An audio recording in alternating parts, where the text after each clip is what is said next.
देखिए derivation number 2, M द्रव्यमान के एक कण को वेग u से ऊर्ध्वाधर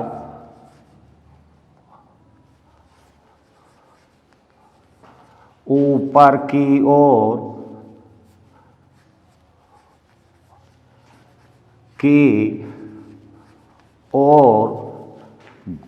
गुरुत्वाकर्षण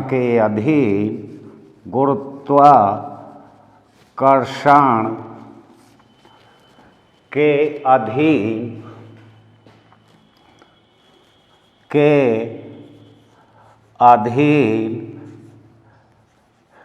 अधीन एक ऐसे माध्यम में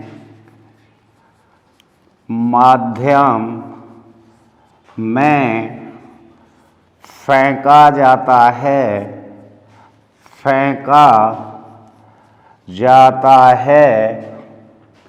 जहां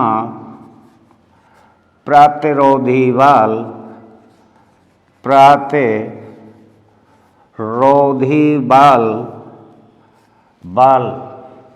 वेग के समानुपाती है। वेग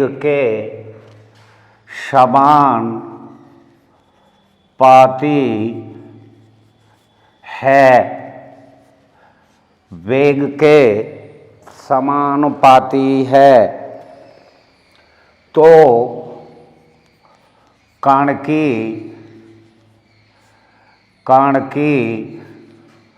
गति की विवेचना करना।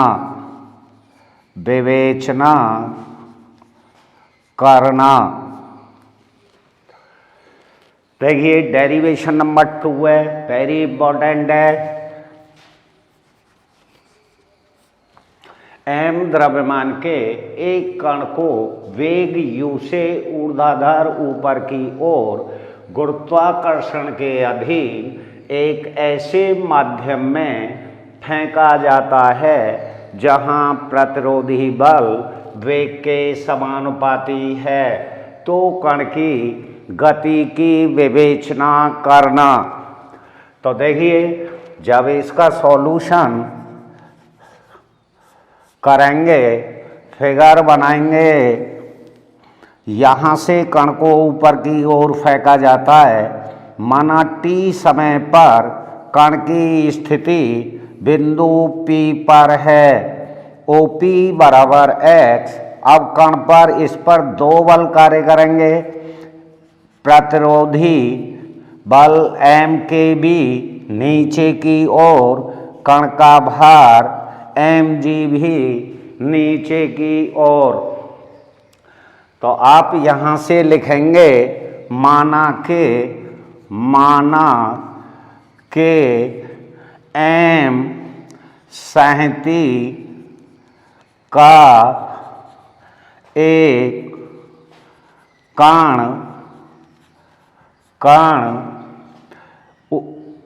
वेग u से ऊर्ध्वाधर ऊपर की ओर गुरुत्वाकर्षण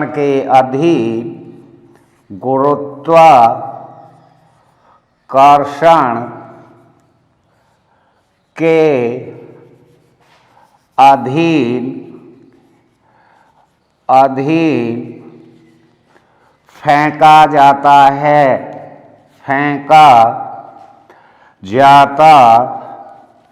है और माना के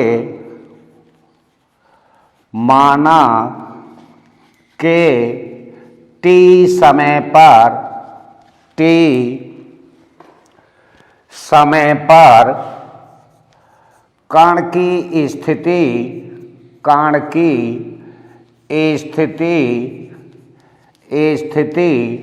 बिंदु P पर है, बिंदु P पर है, जहां OP बराबर x और तथा बिंदु P पर कण का वेग v है। इस स्थिति में कण पर दो बल कार्य करते हैं।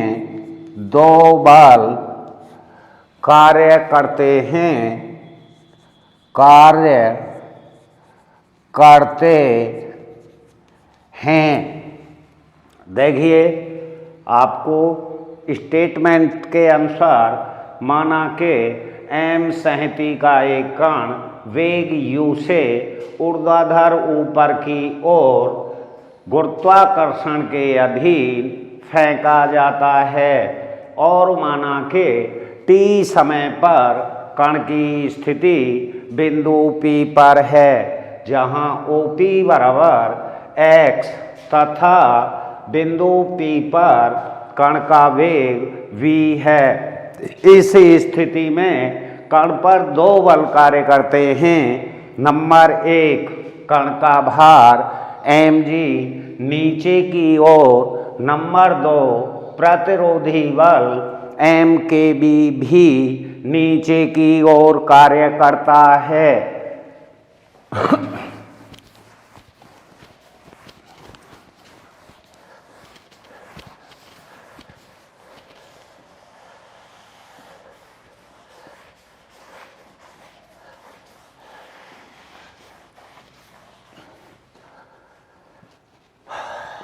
नंबर 1, कण का भार mg नीचे की ओर। नंबर 2, प्रतिरोधी बल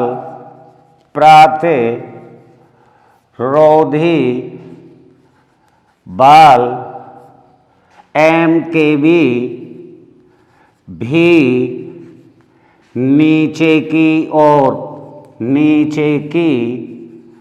ओर। तब गति के समीकरण से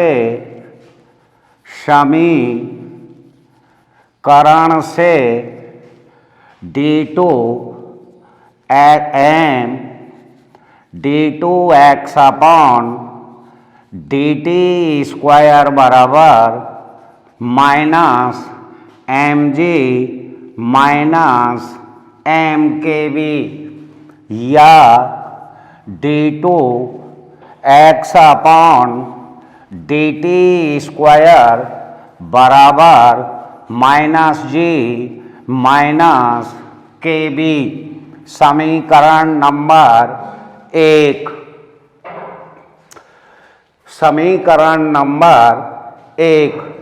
माना के कण का अंतिम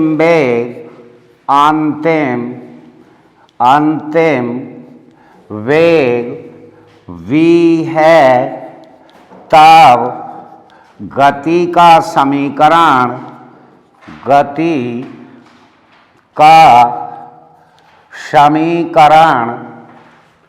d2x अपॉन dt स्क्वायर बराबर माइनस g प्लस kb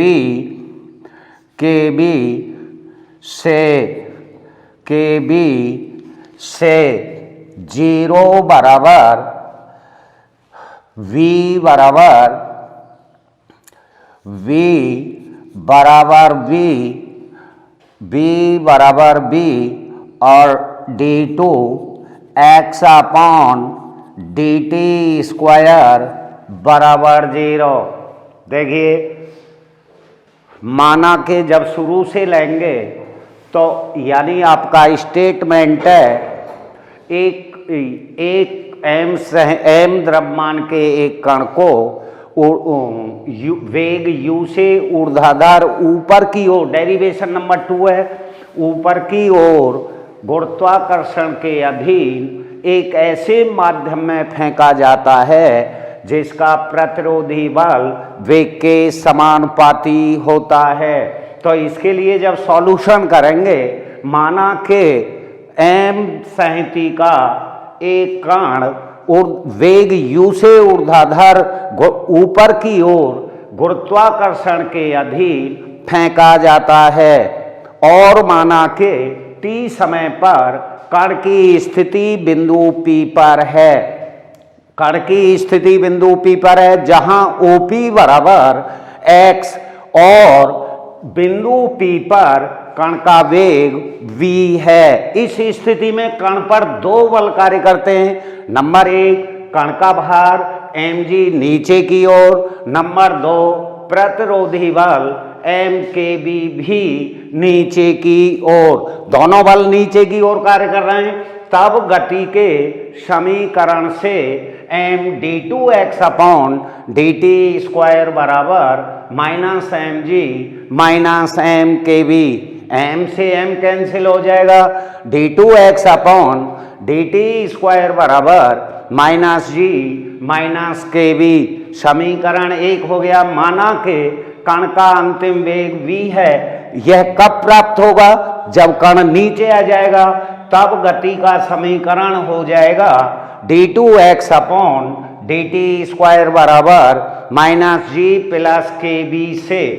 यहाँ जब कण नीचे आ जाएगा तो त्वरण शून्य हो जाएगा और v बराबर अंतिम वेग कैपिटल V है, तो v बराबर v रखेंगे तो ये हो जाएगा आपका 0 बराबर -g +kb या kb बराबर g या k बराबर g अपॉन v।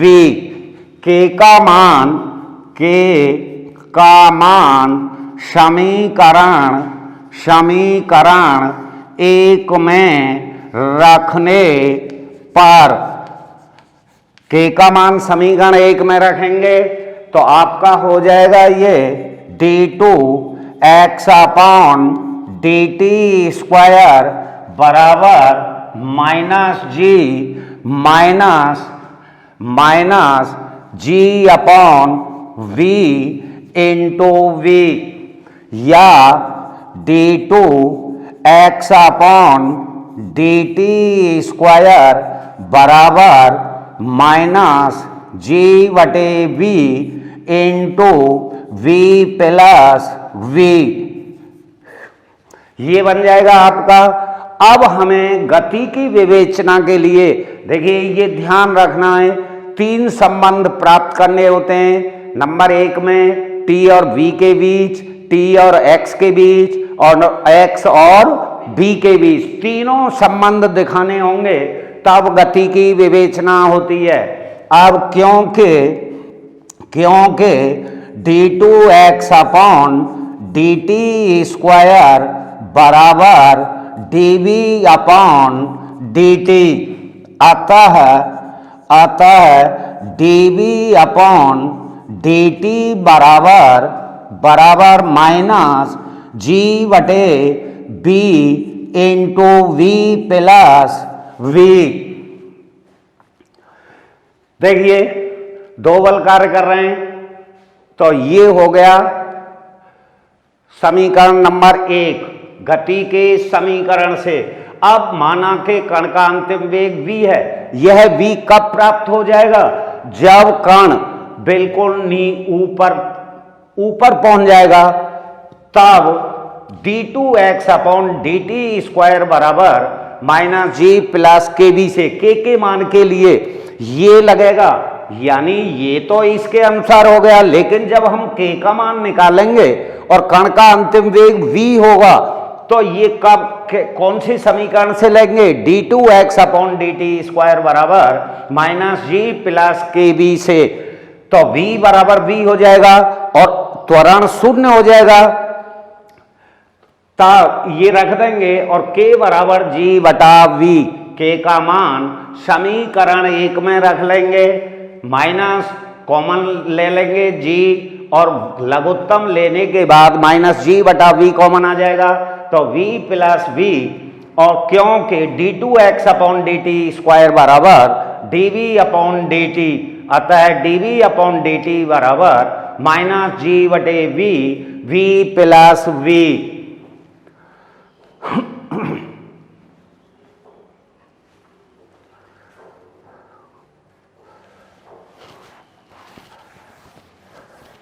अब इसे सरल करेंगे, देखिए चर पृथक कर लेंगे पहले।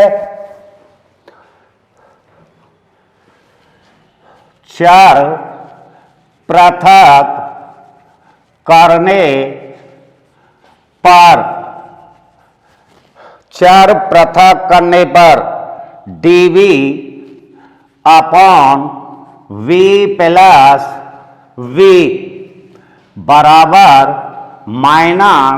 -g/v इंटू dt, या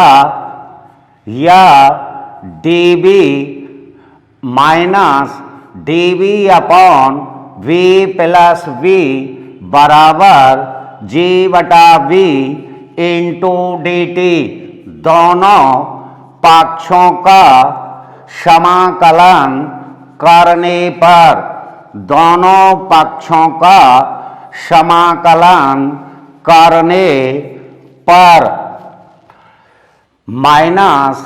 -dv/v प्लस v बराबर g/v इंटीग्रेशन dt, या -log v प्लस v बराबर gt/v प्लस c1। प्रारंभ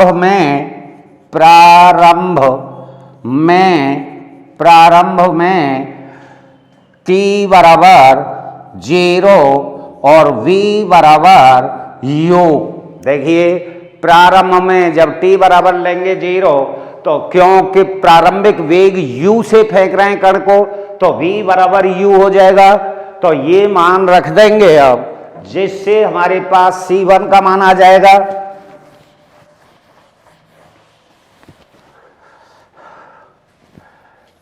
c1 का मान निकालेंगे तो -log v plus u, -log v plus u बराबर 0 प्लस c1, या c1 बराबर -log v plus u, v plus u। c1 का मान रखने पर, c1 का मान रखने पर, c1 का मान रखेंगे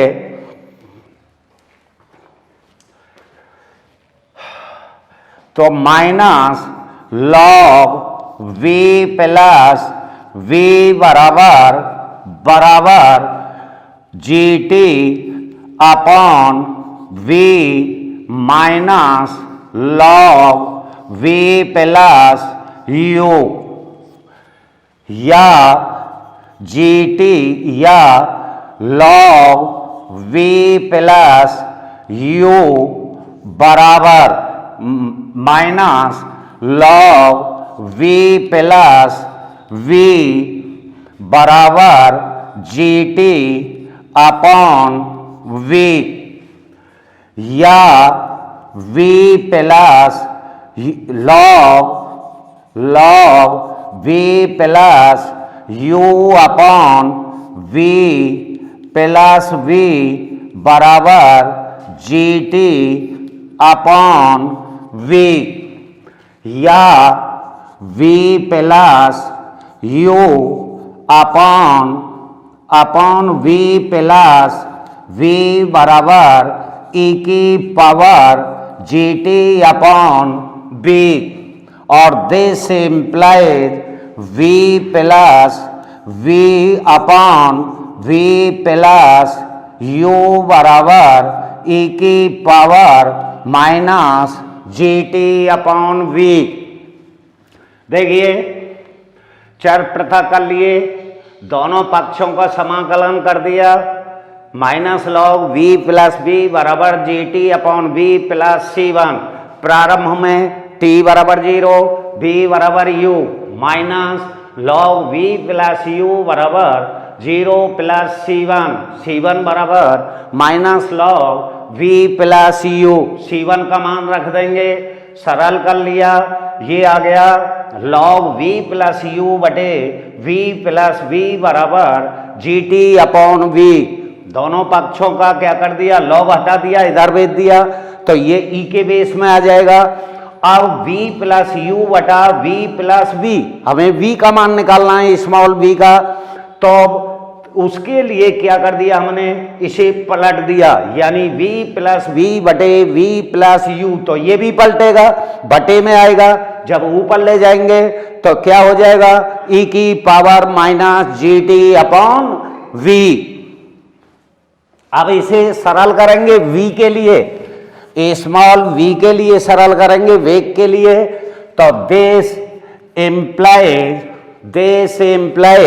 v प्लस v बराबर v plus u into e की power minus gt upon v या v बराबर v plus u into e की power minus gt upon v minus v। पहला ये आपका संबंध हो गया, t समय पर कण का वेग v प्राप्त होता है। उपरोक्त से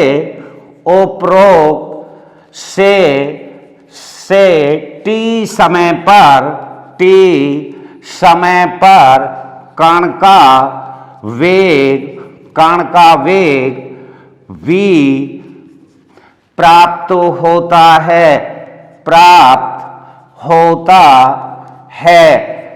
पहला डेरिवेशन यानी पहला संबंध हो गया, यानी वेग v बराबर v प्लस u e की power minus gt upon v minus b, यानी उपरोक्त से t समय पर कण का वेग v प्राप्त होता है। समीकरण नंबर 2 मान लेंगे। पुनः यानी क्योंकि v बराबर dx अपॉन dt, देखिए v बराबर होता है dx अपॉन dt, तब समीकरण 2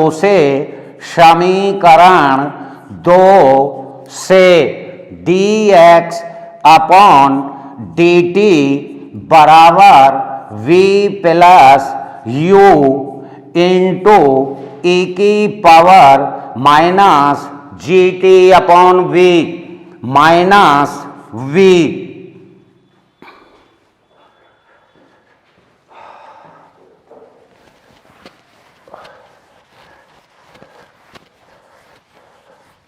अब देखिए इसे सरल करेंगे, dx बराबर v प्लस u e की power minus gt upon v minus v into dt। दोनों पक्षों का समाकलन करने पर, दोनों पक्षों का समाकलन करेंगे तो देखिए इंटीग्रेशन dx बराबर integration v plus u into e की power minus g t upon v minus b into d t. अब देखिए समाकलन करेंगे तो x प्लस C2, अब यहां अचर कांस्टेंट क्या जाएगा C2, क्योंकि पहले C1 लिया है, बराबर b प्लस u जो कि तो आ जाएगा इंटू माइनस b बटा g हो जाएगा इंटू e की power minus g t upon v और माइनस वी टी हो जाएगा ये। तो ये हो जाएगा x प्लस C2 बराबर माइनस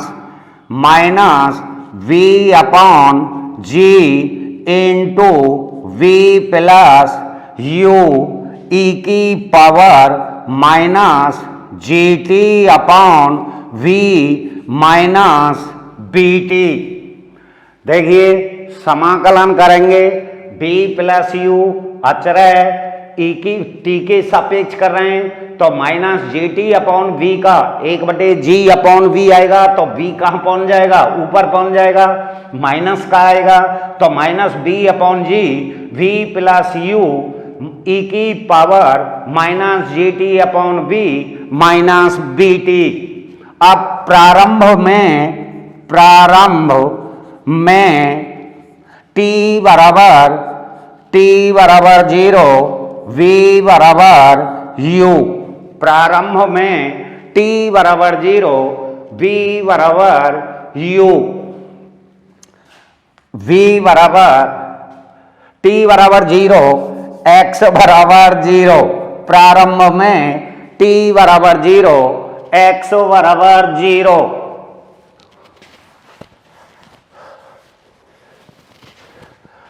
अब देखिए तो C2 बराबर हो जाएगा minus b upon g into v plus u, यानी C2 का मान आ गया हमारे पास minus v upon g b plus u, रखने पर रख देंगे तो ये हो जाएगा x minus v upon g v plus u बराबर minus v upon g v plus u e की power minus g t upon v minus v t, या x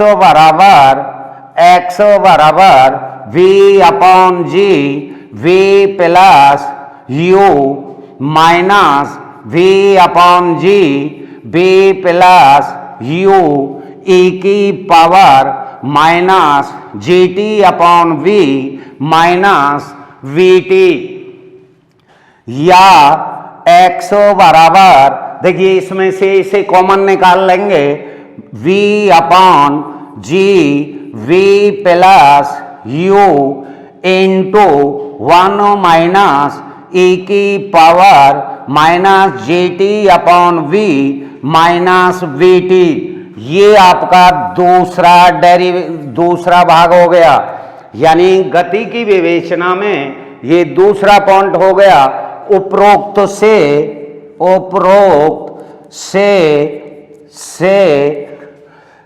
टी समय पर कण द्वारा गिरी हुई दूरी, कण द्वारा चली हुई दूरी, चली गई दूरी x प्राप्त होती है, दूरी x प्राप्त होती है। ये डेरिवेशन नंबर दूसरा भाग हो गया इसका खत्म। सही रहे, बस 2 ही भाग है पाएंगे आज।